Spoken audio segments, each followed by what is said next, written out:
noticed that Starling Marte was not on the field today. Anything on that? Yeah, no, he had a off day. He ran pretty hard. I think he was up to like 80% yesterday. It was a scheduled off day where he was just.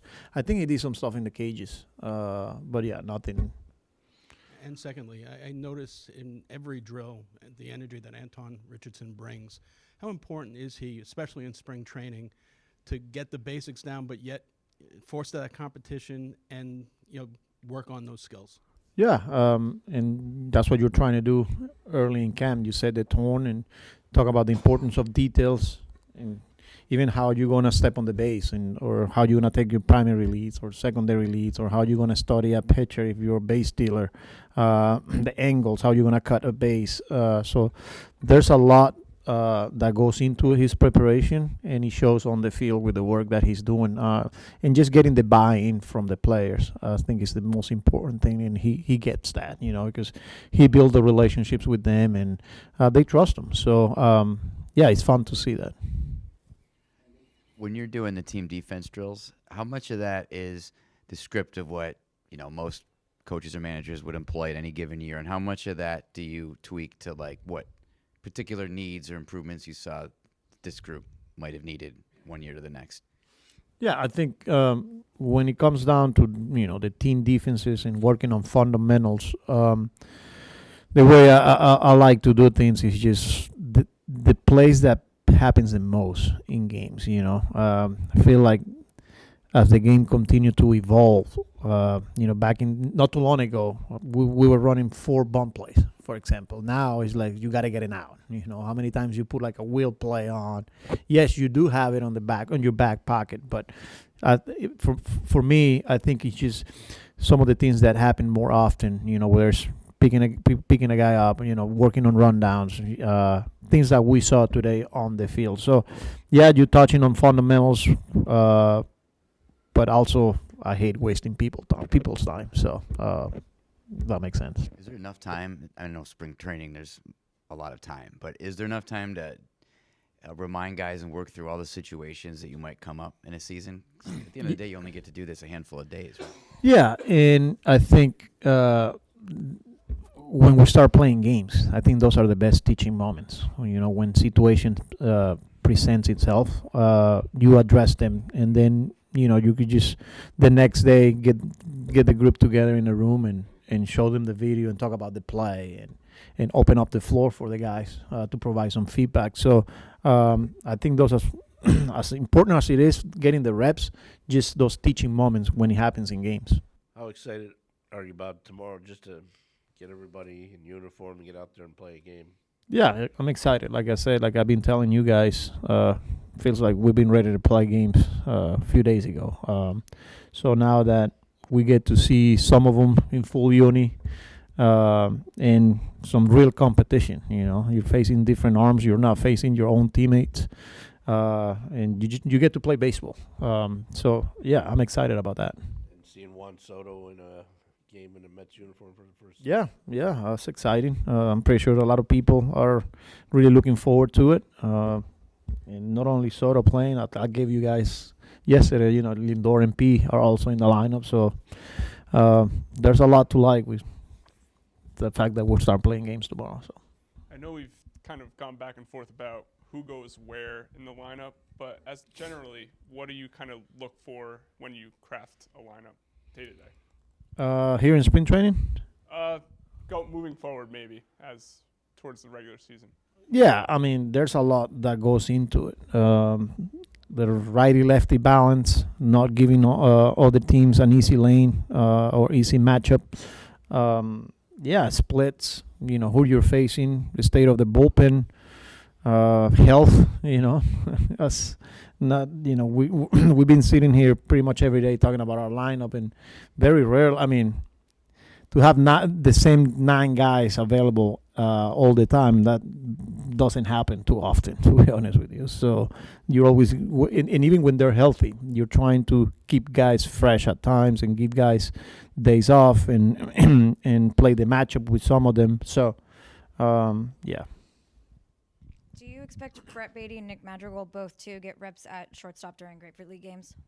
Nick Madrigal will. At the beginning of camp for Brett, he's going to be mainly third and second.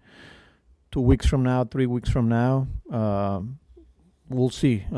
He's taking balls right now at shortstop. He's taking some live reads during BP, but as of right now, we told him to just be locked in at third and second base for now. How difficult is that for somebody who spent his life at third base to then sort of learn, the opposite footwork and now have that third position into the mix? I know he's very eager to contribute and do whatever he can for the team, but what have you seen from him as he's been taking ground balls at shortstop, and just how difficult is that for him? Yeah, I know. I think playing shortstop and taking ground balls, because he's so used to being on the left side of the infield. Yes, he's at different angles and things like that, but I think it was harder for him last year making the transition to get some reps at second base. It's a different angle, turning double plays, the feeds for double plays to the shortstop. I think there was a lot more going from third to second, the cuts and relays, where to go in certain plays. That for me, and he was able to do it. So as far as shortstop goes, he's got the arm.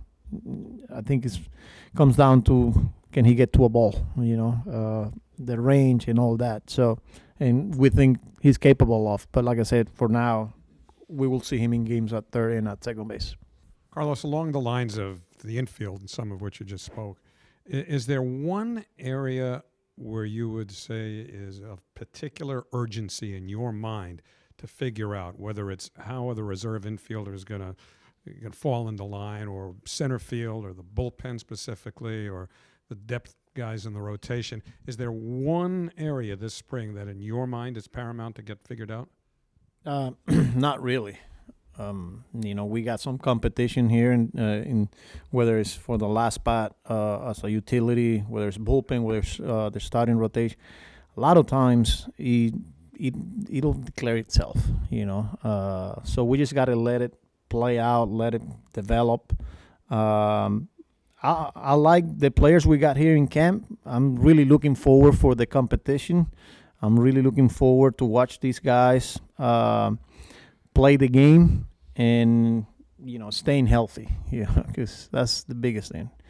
They got to stay healthy and, not in a rush, because, like I said, when it comes down to making this last spot, last roster, last guy, it usually declares itself. And you've got two right-handed hitting center fielders, both of whom They will both are going to play. Kind of like similar situation we had last year with Bader and Taylor. I think the versatility that Taylor brings is important to have. So they will both get playing time. So going in, nobody necessarily has a leg up on center field right now. I mean, Siri's gonna get a lot of time there. But Taylor, like I said, especially if you're pinch hitting for Siri, you're trying to give somebody a DH day or an off day, then Taylor is ready to go. So he's important part of this team. So What do you want to see from Jett Williams in the Grapefruit League games, and what do you like about him as a player? Yeah, he's a gamer. He's not afraid. He carries himself like a big leaguer. This is a guy that went through a lot last year, and you watch him in that clubhouse, like he belongs here. Yes, understanding that there's development there for him. What I want to see him is to be himself, to go out there, control the strike zone, do damage. This is a guy that really good bat-to-ball skills, can run the bases, can play defense too. So, that's probably one of the things. I know I've seen him a lot, taking ground balls at short and at second base. I want to see him in center field as well, see what it looks like. So, looking forward to that.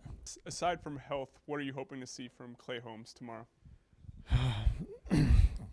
Strike throwing, attacking the hitters. How is he going to use his pitches, especially that changeup that he's been working on? It comes down to attacking, staying on the attack, using his pitches, getting his work in. So, Carlos, una cosa que me llamó la atención de lo que estaban entrenando hoy. Con el corrido de bases tenían una pantalla en primera. Creo que no se ve en todos los campos. ¿De qué trataba eso? Sí, es la creatividad de Antoine Richardson, el coach de primera de nosotros. Tenía a varios pitchers ahí en el televisor, y los corredores se estaban tratando de robar la base al pitcher que estaba en juego real. Bien creativa, una manera de darle repetición a los jugadores de una manera realística, como si queremos decir. Y los muchachos lo disfrutaron también. Did you see the big news out of Yankees camp? I saw it. What do you think? Good for them. Yeah, I mean, it goes to show you that they're willing to make adjustments.